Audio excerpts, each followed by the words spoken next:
আকাশবাণী কলকাতা খবর পড়ছি শুভব্রত মুখোপাধ্যায়। বিশেষ বিশেষ খবর।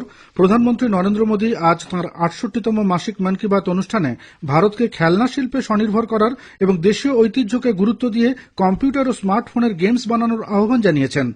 প্রধানমন্ত্রী মা ও শিশুদের পুষ্টি যোগানোর আন্দোলনে সাধারণ মানুষকে এগিয়ে আসতে বলেছেন। স্বাধীনতা দিবসের ৭৫ বছর উদযাপনের প্রাক্কালে শ্রী মোদী শিক্ষকদের স্বাধীনতা সংগ্রামের ইতিহাস শিক্ষার্থীদের কাছে বিশেষভাবে তুলে ধরার কথা বলেন। দেশে করোনা সংক্রমণ থেকে সুস্থতার হার বেড়ে হয়েছে ৭৬.৬১%। ১ সেপ্টেম্বর থেকে চালু হওয়া আনলক পর্বে আগামী মাসের ৭ তারিখ থেকে শুরু হতে পারে মেট্রো পরিষেবা। প্রধানমন্ত্রী নরেন্দ্র মোদী আজ ৬৮তম মাসিক মন কি বাত অনুষ্ঠানে ভারতকে খেলনা শিল্পে স্বনির্ভর করে তোলার আহ্বান জানিয়েছেন। রবীন্দ্রনাথকে উদ্ধৃত করে প্রধানমন্ত্রী বলেছেন, খেলনা এমন হওয়া উচিত যা শিশুদের সৃজনশীলতার বিকাশ ঘটাবে, যার ভিতর দিয়ে শিশুর মনের বিকাশ ঘটবে। শ্রী মোদী জানান, শিশুদের বিভিন্ন বয়সে আলাদা আলাদা খেলনার প্রভাবের বিষয়টি জাতীয় শিক্ষানীতিতে গুরুত্ব পেয়েছে। খেলতে খেলতে শেখা, খেলনা বানাতে শেখা, যেখানে খেলনা বানানো হয় সেসব জায়গা ঘুরে দেখার বিষয়গুলি কারিকুলামের মধ্যে রাখা হয়েছে। খেলনা শিল্প সম্পর্কে শ্রী মোদী बोलें, हमारे देश में लोकल खिलौनों की बहुत समृद्ध परंपरा रही है। कई प्रतिभाशाली और कुशल कारीगर हैं जो अच्छे खिलौने बनाने में महारत रखते हैं। भारत के कुछ क्षेत्र टॉय क्लस्टर्स यानी खिलौने के केंद्र के रूप में भी विकसित हो रहे हैं। आपको ये जानकर आश्चर्य होगा कि global toy industry 7 lakh crore रुपए से भी अधिक की है, लेकिन भारत का हिस्सा उसमें बहुत कम है। मैं अपने स्टार्टअप मित्रों को, हमारे नए उद्यमियों से कहता हूँ, टीम अप फॉर टॉयज। आइए मिलकर खिलौने बनाएं। अब सभी के लिए लोकल खिलौनों के लिए वोकल होने का समय है। শ্রী মোদী এদিন দেশীয় ঐতিহ্যকে গুরুত্ব দিয়ে কম্পিউটার ও স্মার্টফোনের গেমস বানানোর পরামর্শ দিয়েছেন। आत्मनिर्भर भारत अभियान में वर्चुअल गेम्स हो, टॉयज का सेक्टर हो, सबने बहुत महत्वपूर्ण भूमिका निभानी है और ये अवसर भी है।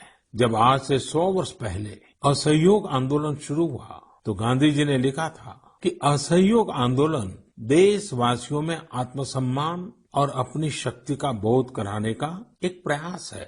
आज जब हम देश को आत्मनिर्भर बनाने का प्रयास कर रहे हैं तो हमें पूरे आत्मविश्वास के साथ आगे बढ़ना है। हर क्षेत्र में देश को आत्मनिर्भर बनाना है। চলতি মাসের শুরুতে যে অ্যাপ ইনোভেশন চ্যালেঞ্জ প্রতিযোগিতার আয়োজন করা হয়েছিল সে কথা উল্লেখ করে প্রধানমন্ত্রী বিভিন্ন ধরনের উদ্ভাবনশীল অ্যাপের পরিচয় করিয়ে দিয়েছেন। এ প্রসঙ্গে আজ তিনি যুব সম্প্রদায়ের মধ্যে জনপ্রিয় হয়ে ওঠা চিঙ্গারি অ্যাপ, সরকারের সঙ্গে সক্রিয় যোগাযোগে সক্ষম আস্ক সরকার অ্যাপ, শারীরিক সক্ষমতা বৃদ্ধির জন্য স্টেপ সেট গো অ্যাপ, ব্যবসায় সাহায্য করার একাধিক অ্যাপের কথা বলেছেন। সেপ্টেম্বর মাসটি পোষণ মাস হিসেবে পালিত হয়ে থাকে। প্রধানমন্ত্রী তাঁর আজকের মন কি বাতে মায়েদের পুষ্টির গুরুত্ব ফের একবার মনে করিয়ে দিয়েছেন। তিনি বলেন, মাতৃগর্ভে এবং পরবর্তীকালে শৈশবে যত ভালো পুষ্টি মেলে তত ভালো মানসিক বিকাশ হয়, স্বাস্থ্য ভালো থাকে। মা ও শিশুদের যথেষ্ট আয়রন, ক্যালসিয়াম, সোডিয়াম মিলছে কিনা সেদিকে নজর রাখার জন্য পোষণ আন্দোলনে মানুষের অংশগ্রহণ একান্ত জরুরি। প্রধানমন্ত্রী স্কুলে ক্লাস মনিটরের মতো নিউট্রিশন মনিটর রাখার কথা বলেছেন। भारत एक विशाल देश है। खान पान में ढेर सारी विविधता है। हमारे देश में 6 अलग अलग ऋतुएं होती हैं। अलग अलग क्षेत्रों में वहाँ के मौसम के हिसाब से अलग अलग चीजें पैदा होती हैं। इसलिए ये बहुत ही महत्वपूर्ण है कि हर क्षेत्र के मौसम, वहाँ के स्थानीय भोजन और वहाँ पैदा होने वाले अन्न, फल, सब्जियों के अनुसार एक पोषक न्यूट्रिएंट रिच डाइट प्लान बने। एक भारतीय कृषि कोष तैयार किया जा रहा है। इसमें हर एक जिले में क्या क्या फसल होती है, उनकी न्यूट्रिशन वैल्यू कितनी है, इसकी पूरी जानकारी होगी। ये आप सबके लिए बहुत बड़े काम का कोष हो सकता है। आइए पोषण माह में पौष्टिक खाने और स्वस्थ रहने के लिए हम सभी को प्रेरित करें। মন কি বাতে প্রধানমন্ত্রী ভারতীয় জনজীবনে উৎসবের গুরুত্ব তুলে ধরেন। এবছর গণেশ চতুর্থীর সময় পরিবেশ বান্ধব গণেশ মূর্তি তৈরির কথা উল্লেখ করে শ্রী মোদী বলেন, উৎসব ও পরিবেশের মধ্যে গভীর সম্পর্ক রয়েছে। এ প্রসঙ্গে তিনি বিহারের পশ্চিম চম্পারণে থারু আদিবাসী সমাজের বর্ণা উৎসবের কথা বলেছেন। অন্যান্য উৎসব প্রসঙ্গে প্রধানমন্ত্রী বলেন, साथियों, इन दिनों ओणम का पर्व भी धूमधाम से मनाया जा रहा है। ये पर्व चिनगम महीने में आता है। इस दौरान लोग कुछ नया खरीदते हैं, अपने घरों को सजाते हैं, पुक्कलम बनाते हैं, ओणम सादिया का आनंद लेते हैं। तरह तरह के खेल और प्रतियोगिताएं भी होती हैं। ओणम की धूम तो आज दूर सुदूर विदेशों तक पहुंची हुई है। ओणम एक इंटरनेशनल फेस्टिवल बनता जा रहा है। ओणम हमारी कृषि से जुड़ा हुआ पर्व है। ये हमारी ग्रामीण अर्थव्यवस्था के लिए भी एक नई शुरुआत का समय होता है। किसानों की शक्ति से ही तो हमारा जीवन, हमारा समाज चलता है। हमारे किसानों ने कोरोना के इस कठिन परिस्थितियों में भी अपनी ताकत को साबित किया है। मैं इसके लिए देश के किसानों को बधाई देता हूं, उनके परिश्रम को नमन करता हूं। আগামী 5ই সেপ্টেম্বর শিক্ষক দিবস। প্রধানমন্ত্রী বলেছেন, করোনা সংকটের আবহে শিক্ষকদের নতুন নতুন পরীক্ষার সম্মুখীন হতে হচ্ছে। শিক্ষকরা সাফল্যের সঙ্গে সেই পরীক্ষায় উত্তীর্ণ হচ্ছেন এবং নতুন নতুন পদ্ধতি কিভাবে গ্রহণ করা যায় ও শিক্ষার্থীদের শেখানো যায় সে ব্যাপারে দৃষ্টান্ত স্থাপন করছেন। শ্রী মোদী বলেছেন, জাতীয় শিক্ষানীতির মাধ্যমে দেশে যে একটা বড় পরিবর্তন হতে চলেছে তাতে শিক্ষকরা গুরুত্বপূর্ণ ভূমিকা পালন করবেন।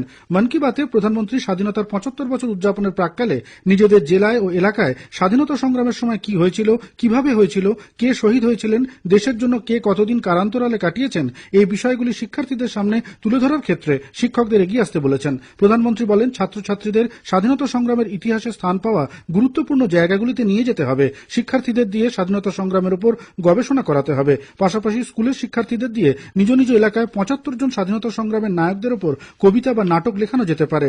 করোনা সংক্রমণকালে এদিন ফের স্বাস্থ্যবিধি পালনের গুরুত্ব তুলে ধরেছেন প্রধানমন্ত্রী। শ্রী মোদী বলেছেন, করোনা তখনই হারবে যখন দেশবাসী 2 গজের দূরত্ব বজায় রাখা ও মাস্ক পরার গুরুত্ব অনুধাবন করে নিজেকে সুরক্ষিত রাখার প্রতিজ্ঞা পালন করবে। দেশে করোনা সংক্রমণ থেকে সুস্থতার হার বেড়ে হয়েছে 76.61%। আজ সকাল পর্যন্ত গত 24 ঘন্টায় সংক্রমণ মুক্ত হয়েছেন 64,935 জন। মোট সংক্রমণ মুক্ত মানুষের সংখ্যা 27,13,933 জন। বর্তমানে চিকিৎসাধীন রয়েছেন 7,65,302 জন সংক্রমিত।